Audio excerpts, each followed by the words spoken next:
So ఇంత 6-7 years 8 years struggle.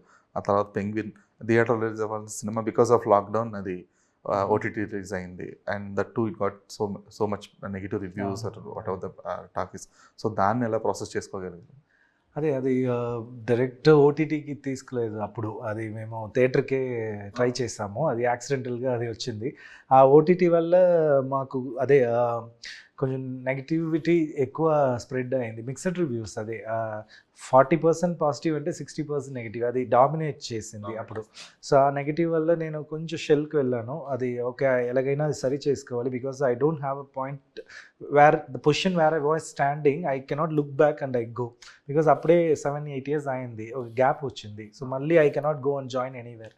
So అందుకే సరే ఫాల్ ఫార్వర్డ్ అని ఐ ట్రై చేశాను. సో అప్పటి నుంచి ఓకే డన్. దెన్ ఏదైనా స్టోరీ మంచి అది స్క్రిప్ట్ చెప్తే అది చేయాలంటే ఫస్ట్ నరేషన్లే అది ఓకే అవ్వాలి, అంత గ్రిప్గా ఉండాలి. ఎందుకంటే రైటింగ్లోనే ఒక problem. Because I learn the lesson from penguin. Because అది రైటింగ్ ప్రాబ్లం. క్లైమాక్స్ వరకు తీసుకెళ్ళి ఆ క్లైమాక్స్ కొంచెం డిసప్పాయింట్ అయింది అని కామన్ ఆడియన్స్ వల్ల నాకు తెలిసింది. సో అప్పుడు నా రైటింగే నేను సెట్ చేసుకోవాలి. సో అక్కడ నేను ఇంకా ఇంప్రూవ్ చేసి అది సరిచేసి అది చేసిన స్క్రిప్టే జీబ్రా. సో అది హెల్ప్ చేసింది. అది